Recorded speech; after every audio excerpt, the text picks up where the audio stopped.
Xanımlar da bu duanı eləsinlər. Kişilər də eləsinlər. İlahi, bu övladı bəyənilən bir övlad elə. Ayədir ya.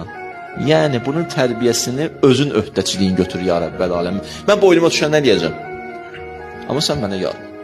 Təsir edən sənsən. Aləmdə bir dənə təsir edən qüvvə var, o da Allahdır.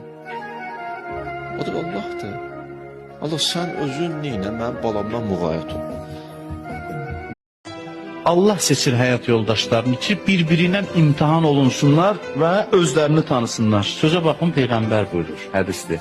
Peyğəmbər buyurur ki, mən Allahın elçisi, Həzrəti Cəbrail, Həzrəti Mikail, müqərrəb mələklər, hamımız dua eləyək ki, Allah birinə yaxşı həyat yoldaşı qismət eləsin, Allahın təqdirində olandan başqa sonra qismət olmayacaq.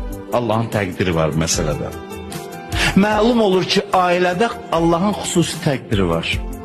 Yəni bu cəbirdir, alın yazısıdır. Xeyr, tam da cəbir alın yazısı deyil. Sənin niyyətin, yanaşman, sənin ruhun, müəyyən gizlinləri, xüsusiyyətlərin səbəb olur. Amma Allah xüsusi iradə edir ki, bu bir ömür bununla yaşamalı. Çünki bu zarafat məsələ deyil.